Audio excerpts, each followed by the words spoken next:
So you can record it. Yeah, exactly. But I have to say, so by a show of hands in the audience, who here pays for a subscription with their phone case? Nobody, right? So I just want to say that I think that I think you have a really great pitch and product concept. I still have questions about the technology to understand the details of exactly how it works better, but I think the basic premise, which is, hey, there's this case that has some really cool technology to like find your phone built into it. I think a lot of people would pay for that. I believe that premise, but the subscription to me is like a brick wall. Nobody buys cases with subscriptions today. So that's just, one piece of feedback for you. Would you tell us a little bit about the technology? I had these tile things for some keychains at home and ended up having to throw them out because they messed with the Bluetooth in my car. But those use BLE, Bluetooth Low Energy. Is that what you're using? How long does it last? That kind of stuff. Yeah, so basically we're just using RF technology.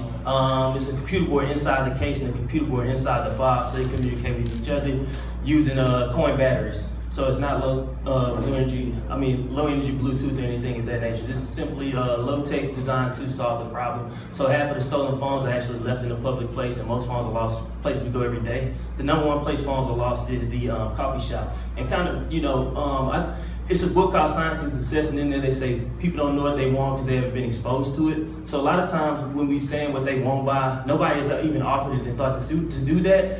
And the service is just an upsell on the website. So it's not, this is still our core offering is the case. This is just to add additional revenue that's going to. So the subscription, I don't need to buy it to use the locator service. Is that right? It would be in your best interest to have the case because that's how it's going to be tracked. But if you're on the website, when you purchase it, it's going to be an upsell. So at the checkout, these are upsells. Okay, so for $30, I get a case with this remote that I can trigger and the case beeps. Right. And if that's what you want, you can do that. And I don't have to pay a subscription. No, not if you don't want to. It's optional and it's an upsell for us to just generate more revenue. Right. And then service our customers the best way possible. Yeah, I see. So then that's cool. That's good. I would actually not worry. I would not do the upsell stuff because to me, that kind of dilutes your focus. I would focus entirely on the case with the finding technology built into it. My opinion again. But I think it becomes a branding play at that point. I think that the technology seems like it's easily reproduced. That's what I'm hearing. If it's RF technology and RF in the remote control, then it becomes, how quickly do you build a brand around this idea, and how effectively do you build a brand around this idea of a locatable case? Correct, and that's what we were raising funds for. So it's a race to the market. Want to be out by Christmas Day and New Year's Day are the days that most phones are lost. July is the month of most phones are lost.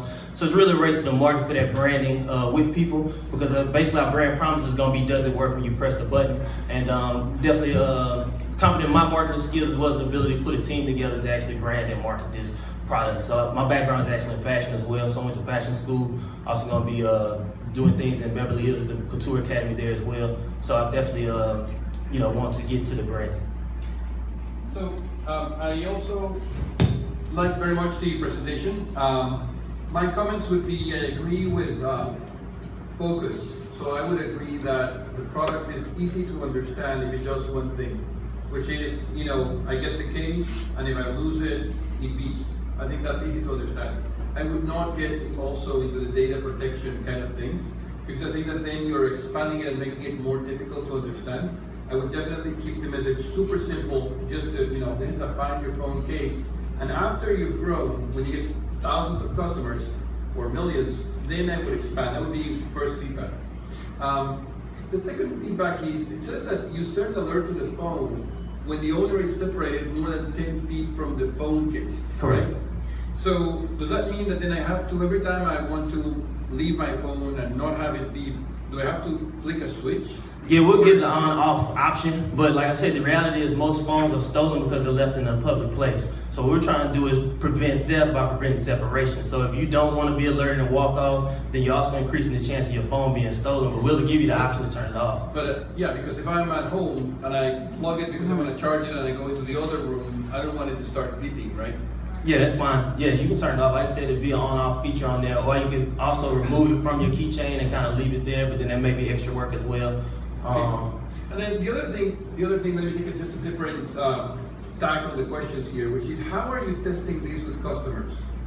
Well, just showing it to people, talking to them, going out, posting online. Like I said, I walked up and down different cities. I've been in Columbus, Ohio, New York, and Texas. So I have text messages, I get calls. Talked to someone today who said they walked out of the phone store in Chicago, came back and their phone was gone. So that's good. I think that's great. How are you going to actually sell the first few? How we're going to actually sell the first few? As far as we're going to go into the stores and contact people, we're going to get vending space at large events, so such as South by Southwest or any concert or anything of that nature. We're going to just basically high traffic areas, because phones are everywhere people are. So we're going to be where people are. We're going to be at Chamber of Commerce events, things in the morning. Yeah. So not only understanding the future, but what I mean is right now when you're looking for investment, I think something that would be very attractive from an investor perspective is if you could say, I got a little bit of money, I created 100 of these, and I took them to Austin or to Houston, and I sold them in one store, and I sold them in the morning, right? Just because then you can actually experience people actually paying. Sometimes it's different when you say to somebody, do you think this is cool? People will say it's very cool. Right. When you say, can you give me $30? They say, well, it's cool, but No, I understand that. So I actually would advise you to just get as quickly as possible to get to the point where you can see people, dipping into their pocket and putting out $30, and I think that traction is important.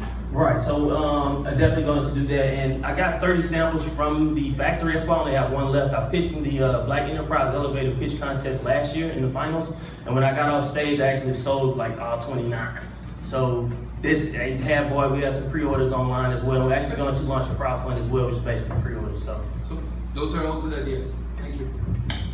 Could I see the phone, by the way? Is it?